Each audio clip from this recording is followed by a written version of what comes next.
ভাই, খুবই নির্মম ঘটনা। আমি আমার ন্যাম ফ্ল্যাটে থাকতাম। তার আগের দিন রাতেও আমার সঙ্গে যোগাযোগ ছিল ঊর্ধ্বতন আমাদের সবার সঙ্গে। আমার স্ত্রী বারবার বলছে যে ন্যাম ফ্ল্যাটে 6 নম্বর ভবনে কেউ নাই, শুধু আমরা ছাড়া। আমি তাকে ধমক দিয়েছি। আমার মেয়ে লন্ডনে ব্যারিস্টার, সে আমাকে বারবার ফোন করে বলছে যে পরিস্থিতি ভালো না, আপনি সরে যান। আমি আমার ওয়াইফকে ধমকাইয়ে টেলিভিশনটাকে বন্ধ করতে বলছি, যেগুলো দেখলে ট্রমাটাইজ হব।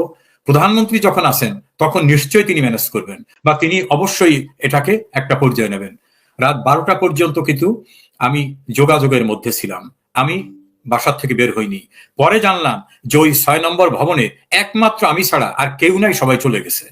সকালবেলা যখন মেসেজ পাচ্ছি যে অবস্থা খুবই বিপন্ন, তখন ন্যাম ফ্ল্যাটের সামনে মব এসে গেছে। ন্যাম ফ্ল্যাটের কেয়ারটেকাররা আমাকে বলতেছে, স্যার এখন বের হবেন না, আপনাদের খুঁজতেছে এখানে।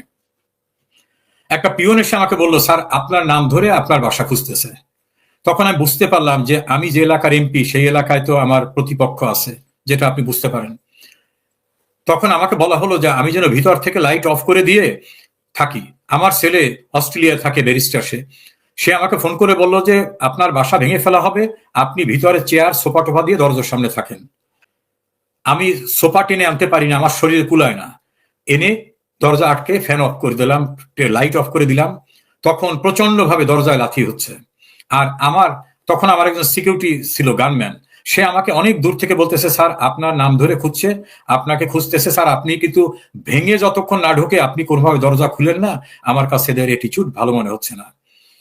তা আমি ওরকম খুললাম না। তা আল্লাহর অশেষ সহমত যে নিচের থেকে স্টাফরা বলছে যে এখন খুঁজতে আসেন, ওরা তো কালকেই সব চলে গেছে এনে পালাইয়ে, এখানে কেউই নেই, সবাই চলে গেছে।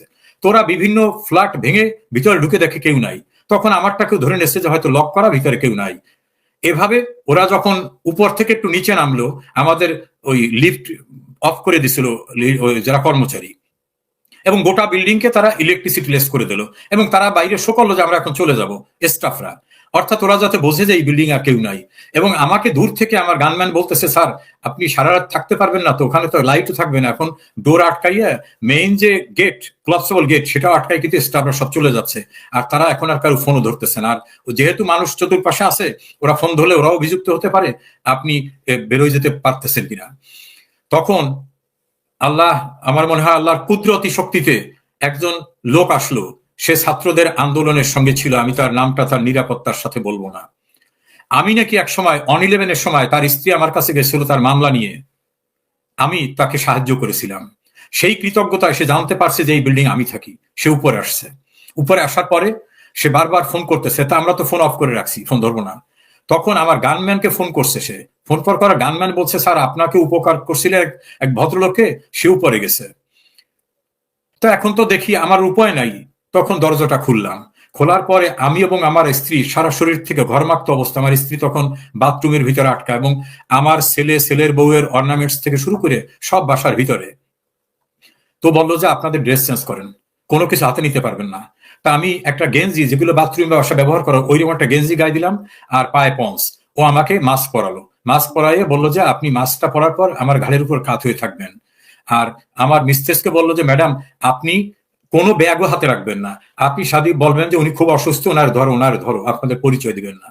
এইভাবে হাঁটতে হাঁটতে নিচে নামালো, এবং নিচে নামাবার পরে 6 নম্বর ন্যাম ফ্ল্যাটের যিনি মসজিদের ইমাম, ওই ইমাম সামনে চলে আসছে, কারণ ও আমাকে দেখছে।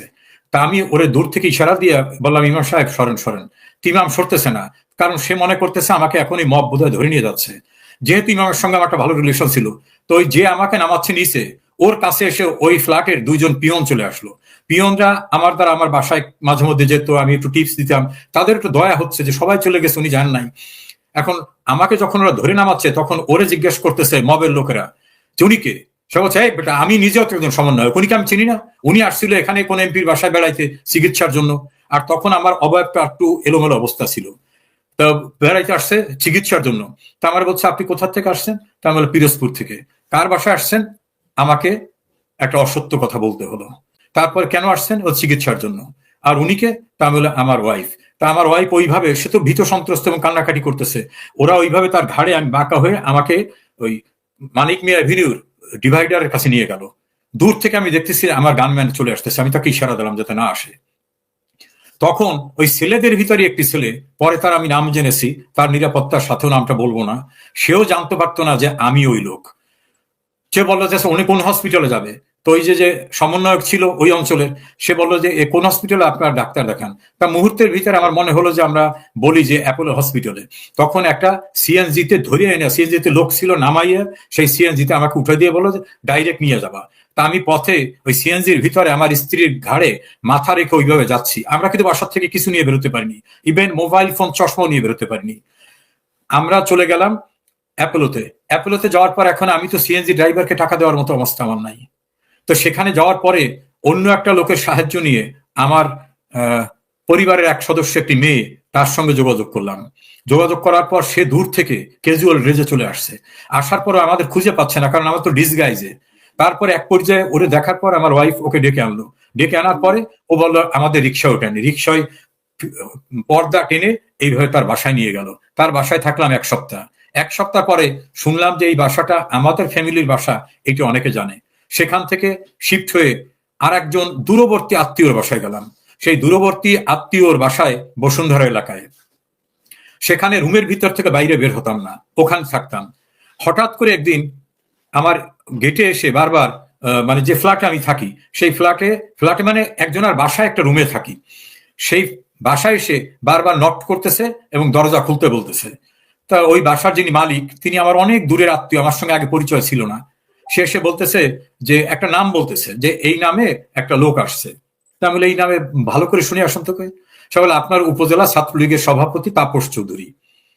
তাহলে এই ভাষা তো জানার কথা না। তখন আমার স্ত্রীকে বললাম তুমি গেটে যেয়ে দেখো এবং বলো যে আমি এখানে নাই। তা আমার স্ত্রী যে সামনে যে দেখে, ও ঢুকে পড়ছে ভিতরে। তো বলো তাপস কি খবর তোমার? সে বলে ভাইয়ের সঙ্গে কথা বলতে হবে। তোমার ভাই তো এখানে নাই। কারণ আমরা টেলিফোনে তার লোকেশন ফাইন্ড আউট করছি, হ্যাকাররা তার লোকেশন ফাইন্ড আউট করছে, আপনি মিথ্যা কথা বলতেছেন, সে রুমের ভিতরে আছে। তখন এই বাসার যিনি মালিক এবং তার বাচ্চারা এবং তার শাশুড়ি বাসায় ছিল, তারা সবাই চিৎকার করে বলছে না উনি বাসায় নেই। বলে আমি ভিতরে যাবো, উনি বাসায় আছেন। এক পর্যায়ে আমার আর কোনো উপায় ছিল না, তখন তারে বলা হলো কেন আসছো? বলে আমি নিজে আসিনি, আমাকে হ্যাকাররা আর প্রশাসনের লোক ধরে নিয়ে আসছে।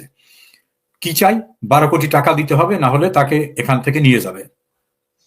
তো এই সিচুয়েশনে তো আমার স্ত্রী বলতেছে যে আমরা আছি এখানে অসহায়ের মতো, বাসার থেকে বেরোইছি খালি হাতে, আমরা টাকা দেবো কোথার থেকে? এর ভিতরে আমার ভাইকে খবর দেওয়া হলো। আমার একটা ভাই চাকরি করে ব্যাংকে, ওকে নিয়ে আসা হলো। ও আসার পরে ও বললো যে আমি হাইয়েস্ট 10 লাখ টাকা দিতে পারবো, এর বাইরে আমার টাকা দেওয়ার সমর্থ নাই। তারা বলে কিসের 10 লাখ টাকা? এক পর্যায়ে 4 ঘন্টা দেন দরবারের পরে বললো 5 কোটি টাকা দেবেন, তাহলে ওনাকে ছাড়া হবে, না হলে নিয়ে যাবে। আমরা তো তখন বুঝতে বাকি থাকলো না যে এই অপহরণকারী দলের সঙ্গে আমার উপজেলা ছাত্রলীগের সভাপতি, যাকে আমি টাকা দিয়ে বানাইছি, সেই ছেলে টাকার লোভে তাদের সঙ্গে এক হয়ে গেছে এবং আমার উপজেলা এবং আমার জেলার বিএনপি জামাতের কিছু লোকদের সঙ্গে ঐক্যবদ্ধ হয়ে ও এখানে চলে আসছে। তখন একটা পর্যায়ে সবাই কান্নাকাটি করতেছে বাসায়, যারা আশ্রয় দিয়েছে তারাও, আর আমাদের তো টাকা দেওয়ার সমর্থ নাই। তখন আমি আমার স্ত্রীকে বলে বিদায় নিলাম যে আমার চেম্বারের জুনিয়র আছে, তাদেরকে বলো তারা যেন কোর্টে যায়, কারণ আমার তো এখন চলে যেতে হবে, উপায় নাই, টাকা দিতে পারতেছি না, এখানে থেকে কি করব। তা আমি নিচে নেমেই বললাম যে আমি থানায় যাব। কোন থানায় নেবা? সে থানায়। কারণ তখন আমার ছেলে বারবার মেসেজ করতেছিল যে আপনি কোনো অপরিচিত লোকের সাথে যাবেন না, প্রয়োজনে থানায় যাবেন, থানায় গেলে অন্তত আপনাকে কোর্টে নেবে। নিচে নামার সঙ্গে সঙ্গে আমাকে জোর করে আবার তারা লিফটের ভিতর ঢুকোচ্ছে, প্রচন্ড শক্তি প্রয়োগ করে লিফটের ভিতর ঢুকোচ্ছে, কারণ আমাকে তারা আটকাই রেখে টাকা আদায় করবে, থানায় তা নেওয়া টার্গেট না। তাই আমি বললাম তোমরা না বলছো যে প্রশাসনের লোক আছে, ডিবির লোক, তো তাদেরকে ডাকো, আমি এখান থেকে চলে যাব। বল না, আপনার বাসায় যেতে হবে, আপনার টাকা দিতে হবে। তখন আমি বুঝলাম যে আমি মবের হাতে পড়ে গেছি। এর ভিতরে মানে আমি আল্লাহর কাছে লাখো লাখো কোটি শুকরিয়া আদায় করি যে তার কুদরতি শক্তিতে হঠাৎ করে আমার একজন স্টাফ পিয়ন, সে মোটরসাইকেল নিয়ে আসছে, সে শুনছে আমাকে এনে ধরে নিয়ে যাচ্ছে বা এইরকম কিছু।